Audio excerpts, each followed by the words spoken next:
എല്ലാ കൂട്ടുകാർക്കും നമ്മുടെ പുതിയൊരു വീഡിയോയിലോട്ട് സ്വാഗതം. നിങ്ങൾക്ക് ഈ വീഡിയോ ഇഷ്ടപ്പെടുകയാണെങ്കിൽ എന്തായാലും ഒന്ന് സബ്സ്ക്രൈബ് ചെയ്യാൻ ശ്രമിക്കണേ. നിങ്ങൾ ലൈക്ക് ചെയ്യാനും ഷെയർ ചെയ്യാനും ഒന്നും മറക്കരുത് കേട്ടോ. അപ്പോൾ ഞാൻ ഇന്ന് വന്നിട്ടുള്ളത് നമുക്കൊരു 7 മാസമായിട്ടുള്ള ഒരു എരുമക്കുട്ടിയാണ് കേട്ടോ വിൽപ്പനയ്ക്കായി എത്തിയിട്ടുള്ളത്. നമ്മുടെ വീട്ടിലുണ്ടായ എരുമയുടെ കുട്ടി തന്നെയാണ്. എരുമയ്ക്ക് ചേന ഉണ്ട് കേട്ടോ. അപ്പോൾ കുട്ടീനായിട്ടുള്ള കുടി മാറ്റി അതിന് ശേഷമാണ് നമ്മൾ കൊടുക്കുന്നത് കേട്ടോ. അപ്പോൾ നന്നായിട്ട് വെള്ളം കുടിക്കുക, തിന്നി നല്ല ഇണക്കമുള്ള ഒരു കുട്ടിയാണ്. എന്ത് പുല്ല് വേണമെങ്കിലും കഴിച്ചോളും. പുല്ലായാലും വൈക്കോലായാലും നിങ്ങൾ അഴിച്ചിട്ട് കൊടുത്താൽ മതി. നന്നായിട്ട് പുല്ലും വൈക്കോലും ഒക്കെ തിന്നുന്ന നല്ലൊരു മോളാണ് കേട്ടോ. അപ്പോൾ ആർക്കെങ്കിലും ഇവളെ വേണമെന്നുണ്ടെങ്കിൽ നമ്മളതിനായിട്ട് കോൺടാക്റ്റ് ചെയ്യാവുന്നതാണ്. നമ്മുടെ വീട് വരുന്നത് തൃശ്ശൂർ ജില്ലയിലെ അയ്യന്തോൾ എന്ന് പറയുന്ന സ്ഥലത്താണ് കേട്ടോ. അപ്പോൾ ഇതാണ് നമുക്ക് നല്ല ഇണക്കമുള്ള കുട്ടിയാണ് കേട്ടോ. നമുക്കങ്ങനെ വലിച്ചു കൊണ്ടോടി അങ്ങനത്തെ യാതൊരുവിധ ബുദ്ധിമുട്ടുകളും നിങ്ങൾക്ക് ഉണ്ടാവില്ല. അത്രയും നല്ലൊരു മോളാണ് കേട്ടോ. അപ്പോൾ ഇതിൻ്റെ അമ്മ നമ്മുടെ വീട്ടിലുണ്ട്. ഇവൾക്ക് ഇപ്പോൾ പാല് നിർത്തി, നമ്മളിപ്പോൾ പാല് കൂടി നിർത്തിയിട്ടുണ്ട്. അപ്പോൾ അവൾക്ക് ചെന പിടിച്ചിട്ടുണ്ട് കേട്ടോ. അതുകൊണ്ടാണ് കൊടുക്കുന്നത്. പിന്നെ നമുക്ക് വന്നിട്ടുള്ളത് ഒരു പ്രസവിച്ച എരുമയാണ് കേട്ടോ. അപ്പോൾ നല്ലൊരു എരുമക്കുട്ടിയാണ്. നല്ലൊരു മുറ ഇനത്തിൽപ്പെട്ട എരുമക്കുട്ടിയാണ് വന്നിട്ടുള്ളത്. ഇതാണ് കേട്ടോ എരുമ എന്ന് പറയുന്നത്. ഇവൾക്ക് 5 2.5 ലിറ്റർ പാലാണ് ഇപ്പോൾ നിലവിൽ കിട്ടിക്കൊണ്ടിരിക്കുന്നത്. മീഡിയം സൈസ് എരുമയാണ് കേട്ടോ. കൊമ്പൊന്നും കണ്ടിട്ട് പേടിക്കൊന്നും വേണ്ട. യാതൊരുവിധ കുഴപ്പങ്ങളും ഇല്ല കേട്ടോ. ഒരു പാവം പിടിച്ച എരുമയാണ്.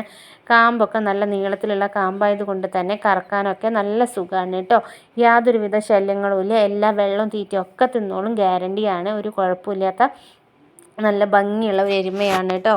പുറത്ത് അഴിച്ച് കെട്ടി തിന്നാനാണെങ്കിൽ അവൾക്ക് ഭയങ്കര ഇഷ്ടമാണ്. പക്ഷെ നമ്മുടെ വീട്ടിൻ്റെ 4 ഭാഗത്തും വെള്ളം കയറിയതുകൊണ്ട് കാരണം നമ്മളിപ്പോൾ പുറത്തഴിച്ച് കെട്ടാറില്ല കേട്ടോ.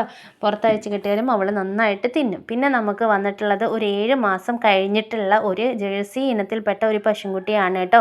ഇപ്പോൾ നമ്മുടെ വീട്ടിൽ വന്നിട്ട് നമ്മൾക്കിപ്പോൾ ഒരാഴ്ചയായിട്ടുണ്ട്. പക്ഷെ നമ്മൾ വെള്ളം കൂടിയും തീറ്റയും ഒക്കെ പക്കയാണ്. യാതൊരുവിധ കുഴപ്പങ്ങളും ഇല്ല.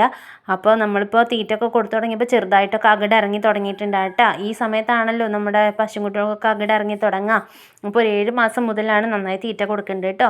അപ്പോൾ 7 മാസം ഒരു 15 ദിവസമൊക്കെ ആയിട്ടുണ്ട് ഇപ്പോൾ അവൾ ചെനയായിട്ട്. അപ്പോൾ ഇപ്പോൾ തന്നെ അകിടൊക്കെ അത്യാവശ്യത്തിന് ഇറങ്ങി തുടങ്ങിയിട്ടുണ്ട്. അപ്പോൾ നിങ്ങൾക്ക് ആർക്കെങ്കിലും ഇവളെ വേണമെന്നുണ്ടെങ്കിൽ നമ്മളതിനായിട്ട് കോൺടാക്റ്റ് ചെയ്യാവുന്നതാണ് കേട്ടോ. നല്ല ഒരു ഒറിജിനൽ ജേഴ്സി ഇനത്തിൽപ്പെട്ട പശുക്കുട്ടിയാണ്. നല്ല ഇണക്കൊക്കെ ഉള്ള നല്ലൊരു മോളാണ് കേട്ടോ. യാതൊരുവിധ ശല്യങ്ങളും ഇല്ല. പുറത്തഴിച്ച് കെട്ടിക്കഴിഞ്ഞാൽ ഇവളും അതുപോലെ തന്നെ മേഞ്ഞ് വരുന്ന ഒരു പശുക്കുട്ടിയാണ്. നല്ല വലിപ്പമൊക്കെ ഉണ്ട് കേട്ടോ. വീഡിയോ കാണുന്നതിനെക്കാട്ടി കുറച്ചും കൂടി വലിപ്പമൊക്കെ ഉള്ള നല്ലൊരു പശുക്കുട്ടിയാണ് കേട്ടോ വന്നിട്ടുള്ളത്. അപ്പോൾ ആർക്കെങ്കിലും ഇവരെയൊക്കെ വേണമെന്നുണ്ടെങ്കിൽ നമ്മളതിനായിട്ട് കോൺടാക്റ്റ് ചെയ്യും. അതുപോലെ എല്ലാവരും ചോദിക്കാറുണ്ട് നമുക്ക് വണ്ടി ഡെലിവറി ഉണ്ടോ എന്നൊക്കെ. പക്ഷെ നമ്മൾ വണ്ടി ഏൽപ്പിച്ച് കൊടുക്കും കേട്ടോ. കിലോമീറ്ററിന് 40 രൂപയായിട്ടാണ് നമ്മൾ വണ്ടി ഏൽപ്പിച്ച് കൊടുക്കാറ്. പക്ഷെ നമുക്ക് ഡെലിവറി ഫ്രീ അല്ല കേട്ടോ. കാരണം ഡെലിവറി ഫ്രീ ആയിക്കഴിഞ്ഞാൽ ഒരിക്കലും നമ്മളെ സംബന്ധിച്ചിടത്തോളം നമുക്ക് നടക്കുന്ന കാര്യമല്ല. അതുകൊണ്ടാണ് കേട്ടോ ഡെലിവറി നമ്മൾ വണ്ടി ഏൽപ്പിച്ച് കൊടുക്കും. നമുക്ക് സ്വന്തമായിട്ട് വണ്ടിയൊന്നുമില്ല കേട്ടോ. പിന്നെ നമുക്ക് വരുന്നത് ഒരു അരക്കറവ് എരുമയാണ് കേട്ടോ. സോറി, പശു അല്ല, എരുമയാണ്. പിന്നെ നമുക്ക് വരുന്നത് ഒരു അരക്കറവ് എരുമയാണ്. നീലിരവി ഇനത്തിൽപ്പെട്ട ക്രോസ് ഇനത്തിൽപ്പെട്ട എരുമയാണ് കേട്ടോ. ഇവൾക്ക് ഒറ്റ നേരം മാത്രമേ കറവുള്ളൂ. ഒറ്റ നേരം 5 ലിറ്റർ പാലാണ് കേട്ടോ ഇവൾക്ക് നിലവിൽ കിട്ടിക്കൊണ്ടിരിക്കുന്നത്. കാണാനായാലും വലിയ എരുമയാണ്. പക്ഷെ ഒരു പാവം പിടിച്ച എരുമയാണ് കേട്ടോ. കാമ്പുകളായാലും നല്ല സോഫ്റ്റ് കാമ്പായതുകൊണ്ട് തന്നെ കറക്കാനായിട്ട് യാതൊരുവിധ ബുദ്ധിമുട്ടുകളും ഇല്ല. പിന്നെ നിങ്ങൾ കറക്കാനായിട്ട് നമ്മളിവിടെ പുല്ലിട്ട് കൊടുത്തിട്ടാണ് കേട്ടോ അവളതിനെ ചുരത്തിപ്പിക്കാറ്. പുല്ലിട്ട് കഴിഞ്ഞാൽ പെട്ടെന്ന് അവൾ ചുരത്തും. കുട്ടികളില്ലല്ലോ. ചില എരുമകൾക്ക് അങ്ങനെയാണ്. തീറ്റ വെച്ച് കൊടുത്ത് ചുരത്തുന്ന എരുമകളുണ്ട്, പുല്ലിട്ട് ചുരത്തുന്ന എരുമകളുണ്ട്. അതുപോലെ ഇവളെന്നെ നമ്മൾ തീറ്റ പുല്ലിട്ട് കൊടുത്തിട്ടാണ് കേട്ടോ ഇവളെന്നെ ചുരത്തി എടുക്കുന്നത്. പക്ഷെ ഒരു പാവം പിടിച്ച എരുമയാണ് കേട്ടോ. ഒരു സാധു എരുമ എന്നൊക്കെ പറയില്ലേ, അതേപോലത്തെ ഒരു സാധു എരുമയാണ്. വെള്ളം കുടിക്കാനായാലും തീറ്റ തിന്നാനായാലും യാതൊരുവിധ ബുദ്ധിമുട്ടുകളും ഇല്ല. നമുക്ക് ധൈര്യമായിട്ട് കൊണ്ട് വളർത്താൻ പറ്റുക, ആർക്ക് വേണമെങ്കിലും കൊണ്ട് നടക്കാൻ പറ്റിയ ഒരു എരുമ തന്നെയാണ് ഇവൾ കേട്ടോ. അപ്പോൾ ഇവരെയൊക്കെ വേണമെന്നുണ്ടെങ്കിൽ നമ്മളതിനായിട്ട് കോൺടാക്റ്റ് ചെയ്യുക. കോൺടാക്റ്റ് നമ്പർ നമ്മൾ കൊടുക്കുന്നതായിരിക്കും.